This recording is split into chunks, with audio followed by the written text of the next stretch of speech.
The Little Prince to Leon Wirth. I ask the indulgence of the children who may read this book for dedicating it to a grown-up. I have a serious reason.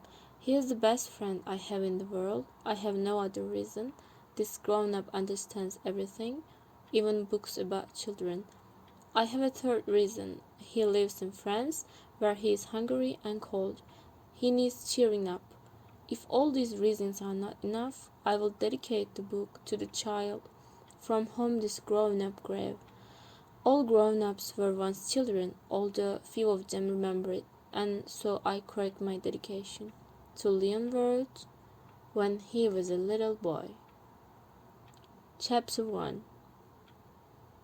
Once when I was 6 years old, I saw a magnificent picture in a book, called True Stories from Nature, about the primeval forest. It was a picture of boa constrictor in the act of swallowing an animal. Here is the copy of the drawing. In the book it said, boa constrictors swallow their prey whole, without chewing it. After that they are not able to move, and they sleep through the 6 months that they need for digestion. I pondered deeply, then, over the adventures of the jungle, and after some work with a colored pencil, I succeeded in making my first drawing. My drawing number 1. It looked like this. I showed my masterpiece to the grown-ups and asked them whether the drawing frightened them. But they answered, "Frightened? Why should anyone be frightened by a hat?" My drawing was not a picture of a hat. It was a picture of a boa constrictor digesting an elephant.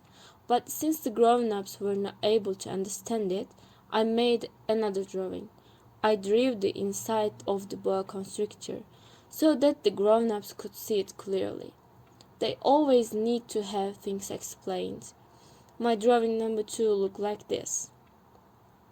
The grown-ups' response this time was to advise me to lay aside my drawings of boa constrictors, whether from the inside or the outside, and devote myself instead to geography, history, arithmetic, and grammar. That is why, at the age of 6, I gave up what might have been a magnificent career as a painter. I had been disheartened by the failure of my drawing number 1 and my drawing number 2. Grown-ups never understand anything by themselves, and it is tiresome for children to be always and forever explaining things to them.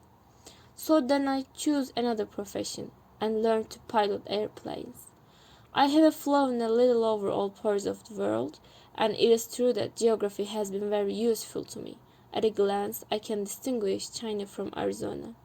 If one gets lost in the night, such knowledge is valuable. In the course of this life, I have had a great many encounters with a great many people who have been concerned with matters of consequence. I have lived a great deal among grown-ups. I have seen them intimately, close at hand, and that hasn't much improved my opinion of them. Whenever I met one of them who seemed to me at all clear-sighted, I tried the experiment of showing him my drawing number 1, which I have always kept. I will try to find out if this was a person of true understanding. But whoever it was, he or she would always say, "That is a hat." Then I would never talk to that person about boa constrictors or primeval forests or stars. I would bring myself down to his level. I would talk to him about bridge and golf and politics and nicties, and the grown-up would be greatly pleased to have met such a sensible man. That was the chapter 1. I hope you enjoyed.